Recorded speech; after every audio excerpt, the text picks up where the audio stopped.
NECTA imeweza kutangaza matokeo ya mwaka 2025 ya kidato cha pili na standard 4. Matokeo hayo utayakuta hapa katika official website ya NECTA. Yameweza kutangazwa leo, lakini bado hayajawekwa mpaka muda huu.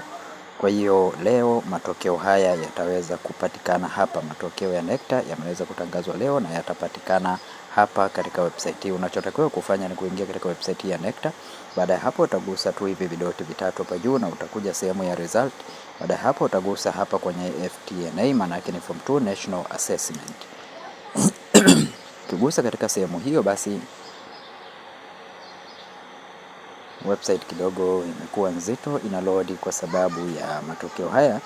Website hii tayari inafanyiwa marekebisho ya kuwekewa matokeo, kwa hiyo website kidogo imekuwa nzito, lakini matokeo utayapata hapa hapa.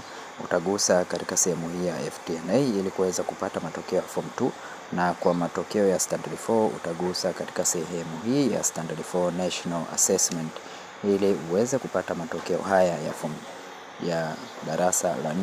Kama jinsi unavyoona, website bado ni nzito kwa wakati huu.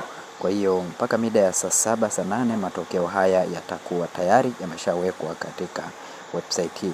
Usahau kusubscribe na kulike channel hii ya Feaboy ili kuweza kupata matokeo haya kwa haraka zaidi, au unaweza ukascroll hapa chini katika sehemu hii ya news utaweza kuona matokeo haya.